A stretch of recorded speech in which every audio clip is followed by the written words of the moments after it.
햇살은 누렇게 익은 볕단을 어루만지고 바람은 골짜기에서 불어와 지붕의 볏짚을 가만 흔들었다. 유씨성을 가진 여인 과부 유연은 28이었다.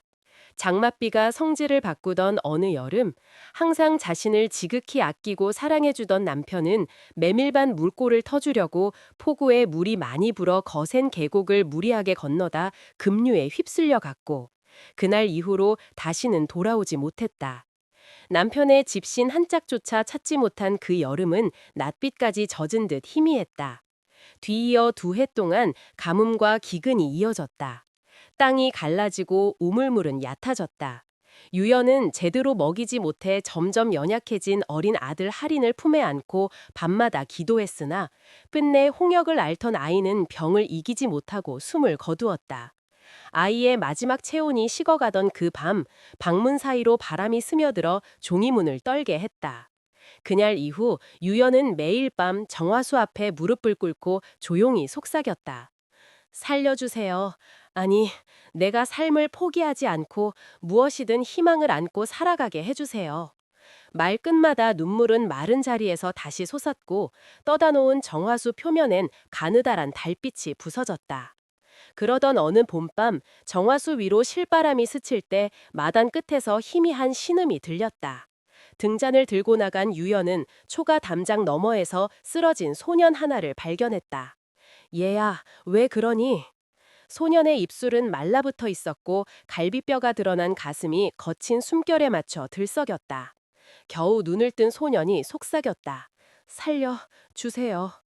유연은 서둘러 물을 떠다 입술을 적시고 따뜻한 보료를 펴 재빨리 방으로 들였다. 남편이 떠난 뒤로 마을 사람들과 인연을 끊고 지내온 탓에 이 외진 집엔 사람의 발길이 드물었다. 그러나 그 밤만큼은 등잔불이 쉬 꺼지지 않았다. 꼬박 하루가 지나서야 소녀는 정신을 차렸다. 고맙습니다. 이름은 뭐지? 민규입니다. 아버지가 먹을거리를 구하러 나가셨는데 돌아오지 않으셨어요. 겨울엔 어머니까지 병으로 세상을 떠나셔서 저도 아버지를 찾으러 다니다가 길을 잃고 그만. 말끝이 흐르자 유연은 소년의 등을 다정히 토닥였다. 그만해도 된다. 지금은 몸을 먼저 추슬러야지. 당분간 이곳에서 지내거라. 따뜻한 미음이 그릇 바닥을 적실 때마다 소년의 얼굴엔 서서히 피기가 돌았다. 그날 밤 유연은 잠든 아이를 바라보다 생각했다. 왜 붙들었을까? 할인이와 나이가 비슷해서일까? 아니면 나도 다시 살아야 한다는 뜻일까? 등잔불은 가느다랗게 떨리며 마치 대답 대신 고요를 남겼다. 봄이 여름으로 넘어갈 즈음 민규는 산에서 땔감을 주워오고 장터라 나가 소금과 곡식을 바꿔오며 집안을 도왔다.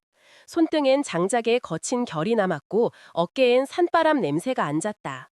어느새 2해가 흘렀고 유연의 얼굴에도 오랜만에 생기가 돌았다.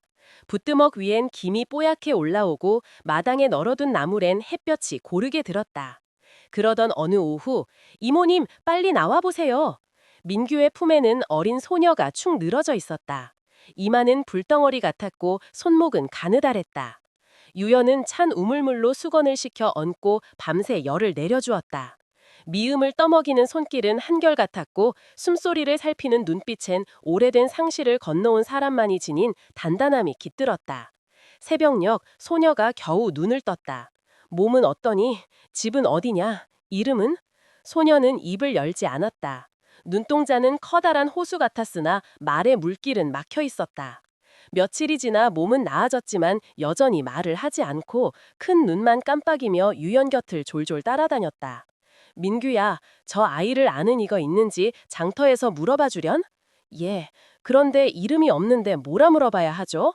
그럼 함께 데리고 나가보자. 3일 나흘을 돌아다녀도 아는 사람이 없었다. 사람들은 고개를 갸웃했지만 누구도 소녀의 소식을 알지 못했다. 그날 저녁 유연이 조심스레 물었다. 너 여기서 함께 지낼래? 소녀는 조용히 고개를 끄덕였다. 부뚜먹 불빛이 소녀의 눈동자에 작은 별처럼 박혔다. 그날 밤 민규가 망설이며 말했다. 이모님을 어머니라 불러도 될까요? 유연은 잠시 멈칫했으나 마음속에 따뜻한 무언가가 스며드는 걸 느꼈다. 그래, 네가 원한다면 그렇게 부르거라. 그러자 소녀가 마침내 입을 열었다.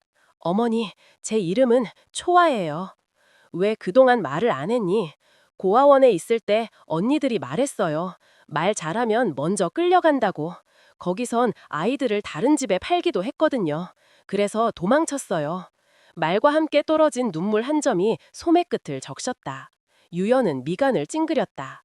장터 뒷골목의 불길한 소문이 머릿속을 스쳤다. 그래, 이제 괜찮다. 여긴 너를 파는 곳이 아니다. 말은 짧았지만 품은 넓었다. 며칠 뒤 어느 아침부턴가 유연의 집 초가 마당에 전염병 감염 방지용 금줄이 쳐졌다. 누군가 밤새 몰래 걸어놓고 간 것이다. 날이 밝자 동네 안악녀시 담장 밖으로 고개를 빼꼼 내밀었다. 유 가부댁에 역병이 돌았더더라. 말을 못하던 아이가 갑자기 말을 했다지? 주술로 혀를 틔우는 법이 있더두구만. 잡귀가 붙으면 집안이 먼저 썩는다 했어. 수근거림이 커지자 박 이방이 사또의 하급 군졸 둘과 함께 성큼성큼 마당으로 들어섰다. 군졸이 금줄을 걷어들며 윽박질렀다. 고을의 평안을 위해 수색하겠다. 사흘 전에도 이 집에서 수상한 아이를 봤다는 진정이 올라왔다. 유연은 문틀을 손끝으로 한번 쓸고 나섰다. 목소리는 낮고 단단했다. 보실 테면 보십시오. 다만 아이들 앞에서 큰 소리는 내지 말아주시오. 겁을 많이 먹어서요. 방 안은 소박했다. 구들 위엔 말린 취나물이 가지런히 놓였고 벽엔 다른 비녀 하나가 조용히 빛났다. 붓두먹에선 막 퍼온 듯 김이 오르는 보리미음 냄새가 잔잔히 퍼져 있었다. 포졸 하나가 이불을 확 젖었다.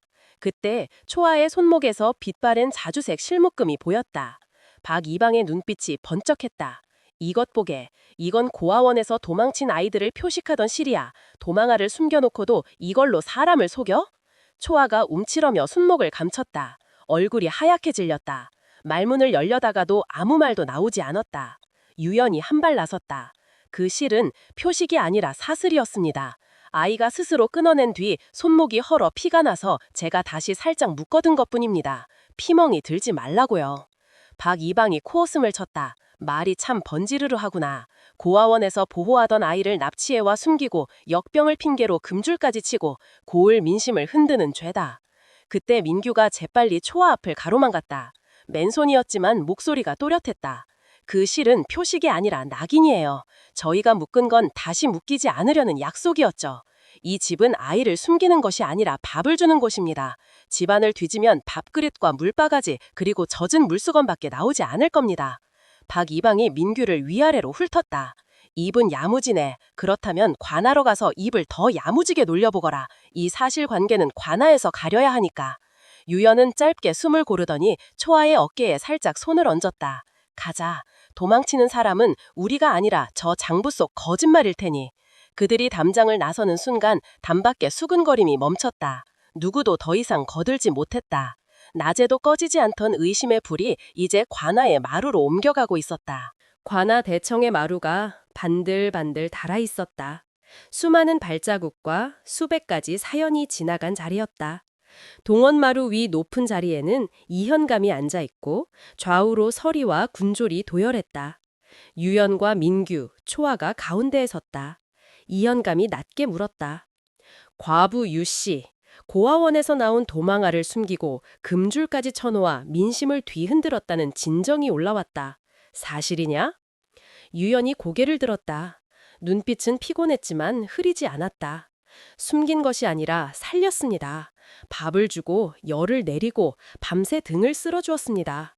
금줄은 제가 친 게 아닙니다. 누가 몰래 걸어두고 갔지요. 박 이방이 앞으로 나섰다. 허리를 반쯤 굽히며 치켜 세웠다. 나으리, 그 아이 손목의 자주색 실은 고아원 표식입니다. 이 표식을 가진 아이는 원으로 돌려보내야 합니다. 과부는 사사로이 감싸 고을의 질서를 어지럽혔습니다. 그 순간 문 밖에서 서당 훈장 하곡이 서둘러 들어왔다. 어깨에 메었던 천 보자기를 풀어 두툼한 장부를 내놓았다. 현감 나으리, 잠시만 귀를 빌려주십시오. 이건 곡간장부고 이건 고아원 출납부입니다. 서로 다른 장부인데 한 줄로 이어져 있습니다. 곡간에서 빠져나간 이름 없는 곡식 자루가 고아원 출납부엔 후원미로 적혀 있습니다. 그런데 그 끝엔 하곡은 손가락으로 날인 자리를 가리켰다. 한 매파에 서명이 있습니다. 대청이 술렁였다. 이현감의 눈매가 가늘어졌다. 박이방, 곡간에서 곡식을 빼고 고아원으로 흘려 후원으로 분식한 뒤 그것도 모자라 아이들을 다른 집으로 팔아넘겼다는 말인가? 박이방의 이마에 식은땀이 맺혔다. 소인은 그저 장부를.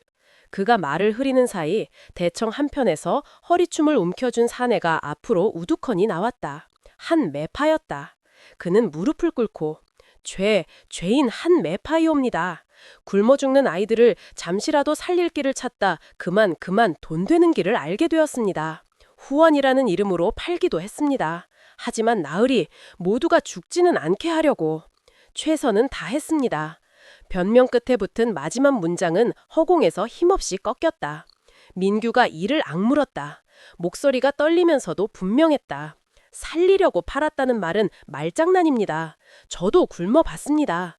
굶주린 날엔 밥이 약이지만 밥을 팔아서 얻은 돈은 누가 삼켰습니까? 밥그릇은 아이들에게 가야지 장부 끝에 도장에게 가면 안 됩니다. 초아가 한 발 나서서 자기 손목에 실을 풀어 보였다. 손목살이 발갛게 헐어 있었다. 저는 말을 잃은 척을 했습니다. 끌려가지 않으려고요. 하지만 유 어머니는 제 말을 돌아올 때까지 기다려주셨어요. 이 실은 저를 되살리는 줄이 아니라 올가매는 줄이었습니다. 대청이 다시 조용해졌다. 유연이 마지막으로 덧붙였다. 장부엔 이름 없는 곡식이 적히고 아이들에겐 이름 없는 표식이 묶였습니다. 오늘 이 사단을 끝내주십시오. 잠시 침묵. 이연감이 천천히 고개를 끄덕였다. 그리고 또렷이 선고했다. 박이방은 장부 위조와 곡물 누락의 죄로 포승줄에 묶어 옥에 가두고 문초하라. 한 매파는 고아원과의 내통을 더 캐어 죗값을 물을 것이나 그가 토한 출납경로는 모두 적어 아이들을 되찾는 데 쓰도록 하라. 과부 유씨는 사흘간 관아 죽방을 맡아 아이들 끼니를 돌보라. 죄가 아니라 덕에 보답함이다. 이연감은 마지막으로 세 사람을 번갈아 보았다. 그리고 이 고을의 곡간을 다시 열었다. 밥은 굶는 이를 위해, 장부는 밥을 위해 존재해야 한다. 오늘부터 장부 끝에는 도장이 아니라 누구에게 곡식이 갔는지 받은 아이의 이름이 적히게 하라. 대청박 바람이 서늘하게 지나갔다. 등잔불도 그 순간만은 조금 더 밝아 보였다. 그 후 세월은 유수같이 십몇 년이 흘렀다. 유연의 집 곡간이 자리 잡은 지 몇 해. 마을 아이들은 잃었던 이름을 되찾았고 곡간 장부 끝에는 도장 대신 아이들의 이름이 정갈이 적히기 시작했다. 그 사이 민규는 고개 하나 너머까지 나무와 약초를 익힌 소년에서 고엘 정정들 사이에서도 믿음직한 청년으로 자랐다. 초아는 곡간의 아이들 이름을 줄줄 외우던 살뜰한 소녀에서 글과 셈을 익혀 관아 서리도 놀라는 또렷한 아가씨가 되었다. 봄 기운이 언덕을 비스듬히 스칠 때 둘은 늘 하던 대로 우물가에서 물동이를 바꿔들었다. 무거우면 내가 들지. 예전엔 그 말이 고맙기만 했는데 요샌 자꾸 마음이 복잡해. 말끝은 들리지 않았으나 눈빛은 이미 다른 결을 품고 있었다. 40을 훌쩍 넘긴 유연은 더 단단해졌다. 곡간의 장부는 깔끔했고 아이들이 내민 사연은 밥 한 그릇 뒤에야 비로소 적혔다. 밤이면 그녀는 여전히 정화수 앞에 앉았다. 내 아이들, 각자 좋은 인연을 만나 편안한 살림 이루게 하소서. 여름 들녘이 번지자 매파가 곡간을 찾았다. 유시댁 아가씨, 살림 하나는 기가 막히다 들었습니다. 남쪽 포구의 상인 집안에서 며느리를 구한다 하오이다.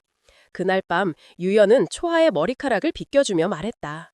먼 데서도 네 솜씨를 귀하게 본다구나. 어머니, 곡간은요? 아이들은요? 저 없이도 괜찮을까요? 사람이 사람을 살리는 집이라 했지 않느냐.